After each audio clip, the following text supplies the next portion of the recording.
everyone, not sure what's going on with my hair. I've been out in the car with the top down, so probably that's what's going on, but I needed to pop in and make this video.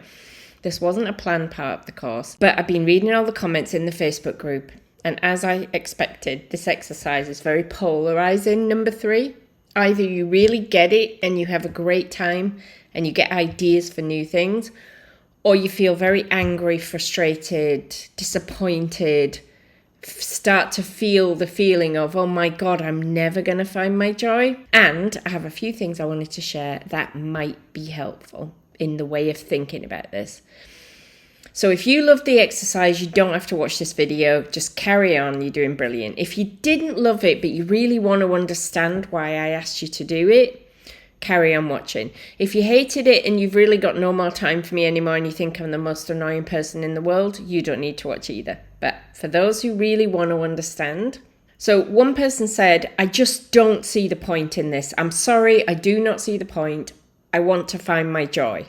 The wanting is getting in the way of the having. You know how when we were all young and there would be someone who was desperate to get married, and every time they went on a date, they just threw themselves at the poor other person, desperately needing for that next thing to happen. And the date would run a mile because, too much. When we try too hard for something, we actually prevent that thing from coming in. I wanted you to do this exercise. The point of this exercise is to notice how much the desire for results is rising up inside you. Or that's one of the points. You had the emotional reaction I was looking for, the person who made that post. I'm not sharing names because I didn't ask permission. Now you need to fully see how that reaction that rose up inside you is actually playing into every painting session that you start. What happens for you in your studio or in your workspace when things don't go well? What reactions rise up inside you? Probably the exact same feelings that you had when I asked you to make an ugly painting. These feelings are probably familiar to you. And when those feelings rise up in us, that feeling of, ooh, I don't like this. If we can't tolerate that feeling, what happens is we start trying to make beauty instantly. We start trying to fix it because it's too hard to live with the discomfort of the ugliness. But by doing that, you don't get to make surprise discoveries or feel the enjoyment of pure play. And the enjoyment of pure play is something that gets embedded in your work and other people respond to.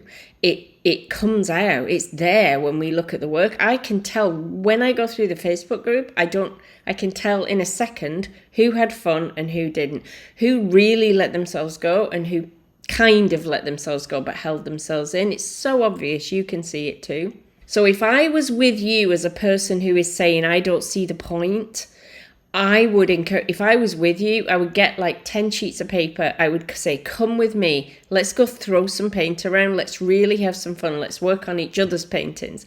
Every time we see the other one do something nice, let's mess it up. Let's come out of there covered in paint, with paint in our hair, laughing our heads off. And when you can feel the joy of that, you have begun to find your joy in art making. But when you push a negative feeling away, you can't feel its opposite. It's really weird, but it's really true. As an opposite example, there was a post, and I loved the painting that was posted, but the person who posted it didn't like it. She said, I had to get in a really bad mood for this one. Ugly crayons and charcoal all mixed in to make a mess. I don't love it, but someone else does, and it's sold. And she says, it just goes to show that art has a wide spectrum. No, I'll tell you what it goes to show. It goes to show that the emotion and the freedom and the true authenticity that you put into that, what you think of as a primitive drawing, immediately hits someone else right in the gut because they could feel you in it and they needed to own it. I would have bought that painting. I loved it. It was really true and authentic, free, and obviously right from the heart. We can't do that when we're being precious. We can't do that when we're being irritated. We can't do that when we're pushing away the bad feelings. So this assignment wasn't necessarily about having fun, although I love it for the people who just had fun and learned something, Because what happens when you really have fun with it is you think, oh, I'll put that lime green next to that pink, that'll be hideous. And then you go, oh God, actually, that's quite nice. Remember that for when I want to make a nice painting. What happens when you're totally in it and present is you start making discoveries that you can then take into actual work, and it happens over and over and over again. So having fun is part of the assignment, but it isn't only about that. It's about unearthing what's going on in here when you work.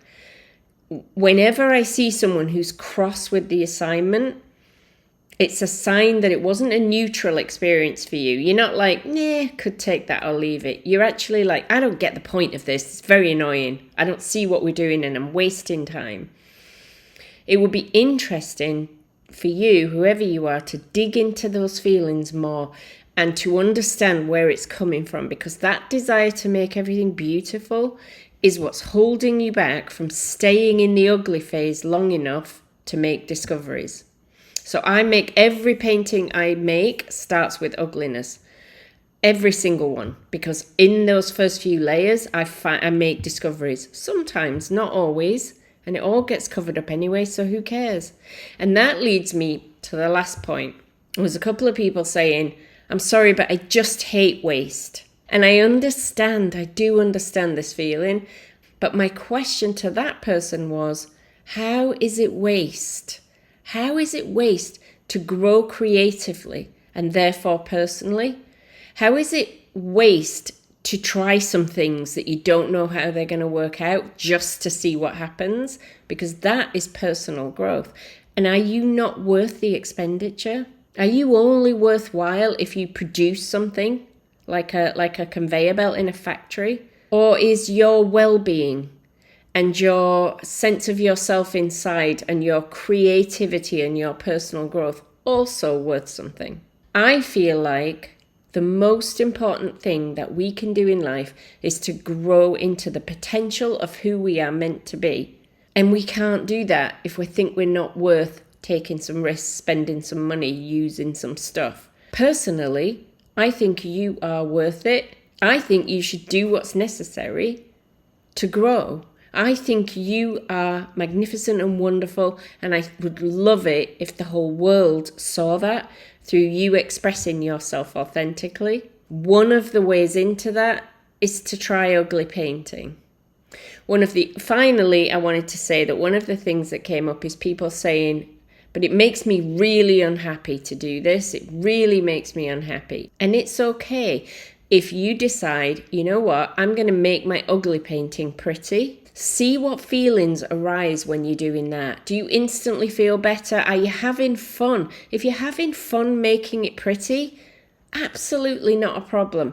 What I'm trying to do is unearth those feelings of needing it to be pretty and urgency and wanting to rush and not wanting to waste. All those things that are getting in the way of you experiencing joy. So in the first call, I said, there was a quote in Ted Lasso by the team therapist, and she said to him, the truth will set you free, but first, swear word coming, mute if you get offended. The truth will set you free, but first it'll piss you off. And that is exactly what this process is like. Learning this stuff, learning what's going on up here, the truth of what's happening in your head will really annoy you, but it will also set you free. Because every single person that you admire their artwork has gone through that process and set themselves free. And if they can do it, you can do it. So I really hope that was helpful. I'm going to see you tomorrow at 6 p.m. UK time for the Q&A call, and we'll talk more about this on that call because it's a really meaty idea, and I know it's one that's difficult to get your head around, but I really want to help you understand it. Even if you decide to discard it as an idea, I'd like you to understand the point before you discard it, and then it's up to you. I cannot make you do what I want you to do.